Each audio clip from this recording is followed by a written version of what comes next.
got a tail in there. Look. Hello and welcome back to my channel. If you're new here, my name's Millie and I am going backpacking. I can't believe those words are coming out my mouth. I've dreamt about this moment for my entire life and here it is and it's happening, and I can say I'm a backpacker. I'm going backpacking. I recently did a video talking about how I'll be leaving my job to go on this amazing, incredible adventure, and I said that I really wanted to film a Q&A as I know that this is a bit of a shift in the direction of my channel as well. I used to make quite a lot of content about recovering from my eating disorder, and since I consider myself fully recovered, my channel's taken a little bit of a redirection and I'm going to be posting a lot more kind of travel focused content. So thank you everybody who left me questions under my last video. So the first question, and probably the best one for us to get started with, is just generally, what are your plans? And our plan is to first of all head over to Australia, where we'll be spending sort of Christmas and New Year's, and then we'll be heading over to Southeast Asia to go through Thailand, Laos, Cambodia, Vietnam, back to Thailand and Indonesia as well. We will also be spending about 2 weeks in Japan towards the end of our trip. The next question is, why did you decide to do this? Which again is such a big question, and that's one I've definitely been asked. And I still don't have a good answer to this question. Really, travel has always been something that's hugely important to me. I started thinking about how I can see the world from when I was just maybe 13, 14 years old. I thought I would grow up and be a flight attendant or work on sort of a cruise ship. My dream would be able to see every country in the world, but I don't know if that's feasible really, but we'll see. So yeah, it's always been such an ambition of mine to travel and see as many places, as many cultures as possible. I've seen quite a lot of countries in Europe, but we've never left it. So this is a first and I'm massively excited. Yeah, so I don't really have a good answer to this question. I've just kind of rambled a bit. Why did I decide to do this? Because I love exploring new places, learning about new cultures and seeing more of this gorgeous earth that we get to call our home. I knew money would come up. I had quite a lot of questions about how we're funding this trip, how I've managed to save up for this. So a trip like this is not cheap. It's not cheap. I have been saving money aside ever since I got my first job when I was 16 years old. I'm now 25. So I've saved 9 years. That's a long time. Now, here's the controversial bit. The money or the savings pot that me and my boyfriend have been putting our savings into, other people our age might be using their money for different priorities. Say someone else might look at this savings pot we've got and say, well, why don't you buy a house with that money? But instead, all of our savings have gone into being able to travel.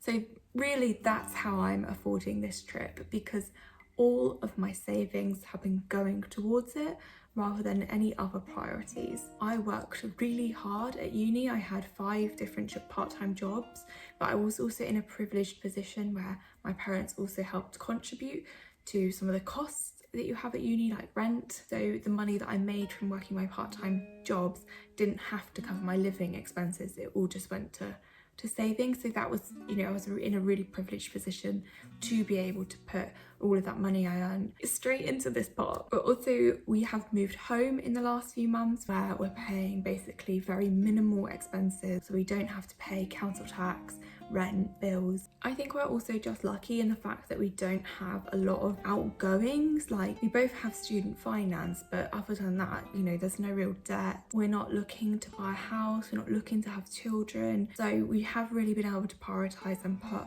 all of our money on this dream that we both share. But some of the things that I've done to make a little bit of extra, of course I do make a bit of money off YouTube. It's really not a lot, but it's a little bit each month. And then also we both do online surveys for money. It's again not a lot, but every little helps.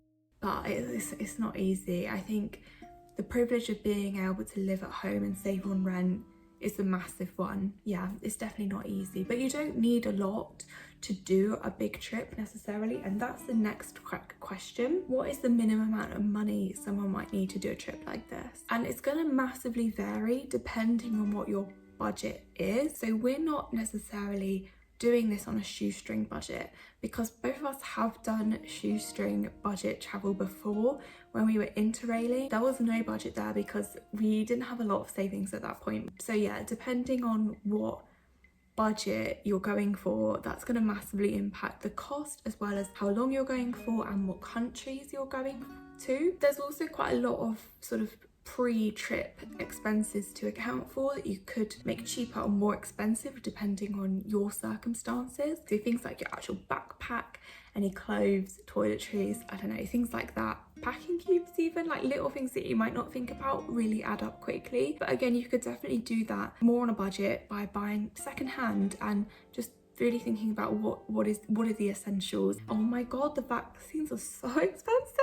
They're almost as much as the flight out there themselves. Once you're out there, I would say you could backpack Asia for like $1,000 per month, but it really massively depends on your lifestyle. So I'm not a big drinker. I'm not going out there to like party every night like I know some people really think about Thailand full moon parties. You know, that's not my style and it never was. So we're gonna save cost on alcohol, which you might spend on doing more experiences or activities that are a bit more expensive. So really there's not a direct answer to this question either, I'm sorry. It's gonna depend on you, your budget, how you like to travel, where you're going, when you're going. Like there's so many factors. I mean, I'm happy to talk more openly about the budget and how much we're reckoning each place is going to cost us, what we've already booked, how much that cost us, and obviously when we're back I'll do a big video breaking down the costs as well. But if you've got like a specific question in mind, ask me below. What's on your list to visit or see in each place? I would love to talk through this, but we would be here all afternoon if we talked about every single place. So I'm going to tell you my highlights. I'm incredibly excited to see the Great Barrier Reef in Australia. That's something that's going to be an incredible experience, really. I'm also excited in Australia to do that kind of scenic flight over the Whitsunday Islands you might have seen on social media, or maybe that's just my social media because my TikTok knows that I'm going to Australia. I'm also excited in Australia to spend Christmas because it's going to be such a different experience to the cold Christmas that we have here in the UK. That's going to be really different. I'm excited in Laos to go in a hot air balloon. I've never been in one before. It's the cheapest place in the world to do a hot air balloon ride. That's definitely making it into our itinerary. I'm hoping to spend my birthday on some really remote islands. I say really remote, they're definitely becoming more touristy in recent years, but still. And I've been told that you can also see bioluminescent plankton on the beaches of these islands, so that's incredibly cool. In Vietnam, I'm excited for the big ticket activities, so things like seeing Ha Long Bay and Ha Giang Loop as well, where you ride I'm not riding it. I'm not driving the motorbike, I'll be riding on the back of a motorbike for 3 days, and you go to the border, the China border, which is pretty cool. Japan, just as its own thing, I'm excited to see. I am excited to go to as many Pokemon centres as possible in Tokyo. I'm hoping that we get to see Mount Fuji depending on visibility. Gosh, I could just talk for ages, couldn't I? But really, every day is going to bring a new adventure and something exciting. Are you leaving your job for good? Tricky question again. Wow. So no. Question mark. I am currently on a 0 hours contract, so the door has been like left open for me to come back when I'm back in the country, but we'll see. Do you have a go-to packing method? What a question. No. Again, if you've seen my channel, my travel videos before, you'll know I can pack light. I often go on holiday with just my one backpack, my Cancun backpack. Gone to Spain for a long weekend, a few times with just that. Recently I went to Greece for 8 days in just my Cancun bag. So I am a certified light packer, but I don't have much advice other than lay out what you need, half it, and then think, could I survive without this for a week? But it's a little bit different when you're going for 5 months, no? We'll see, we'll see. I'm planning to use compression packing cubes for the first time, which I'm hoping is going to save me a bit of space and keep my bag organised, because when we went interrailing before, I'm a roller of clothes. I don't like folding, I roll. I feel like you can squeeze them up a lot tighter when you roll. So I'd roll up all my clothes and I just shoved them in my backpack, and it was just so unorganised. It was just such a pain to like find that one thing that you need at the bottom of the bag. So I'm hoping packing cubes will keep it more organised, but again, packing video to come. So we will see how much I'm talking the big talk now about being a light packer versus when it actually comes to packing. Where are you most excited about seeing? Definitely Japan. I feel like Japan's going to be a different vibe because we're staying in hotels and it's not really like a backpackering place. So it's going to feel a bit more like a holiday within the backpacking trip. I'm so excited to spend all of my money in the Pokemon stores. Like, don't even get me started. I'm going to budget like a good chunk just for Pokemon centres, and I will come home with all of the Piplup merch. I have been wanting to go to Japan for the longest time for the Pokemon centres, but also for the food, but we'll get to that. Do you ever feel lost as a 20-something-year-old? What a deep question. And I think the answer is right now, no, I don't feel lost, but me and David have spent a while kind of reevaluating our priorities and our values in life, and I feel like we're now on the same page. So we now kind of understand where we are, where we want to be going, and we have like a rough sort of 10-year plan. So I don't feel lost now, but if you asked me this question a year ago, it would have been a definite yes. I feel like your 20s are such a weird space where everybody's kind of off on a different path. Everyone's got such different priorities at this stage of their life. Like, I have friends who are desperate to have kids. I mean, I don't understand it myself, but you know, they're saving up to have kids, they're saving up to buy a house. Me and David are just like, we want to see the world. Like, that's what we want. Maybe if I didn't have David, I would be feeling a little bit more like, this is the right thing to do, I'm not sure, but we definitely know that together this is our dream. And yeah, I think you just have to like know that everybody's values are so different, and that is absolutely okay. You only have one life, so whatever you want to do, whatever your dream is, you've got to make it happen because you don't have a second chance. You have one life, so do what makes you happy. Obviously we have limits, like finances obviously stop us from doing whatever we want, unfortunately, and I'm very privileged to sit here and say do whatever you want as I go off on this backpacking trip, which I know for so many people would be so unrealistic. So please know I'm not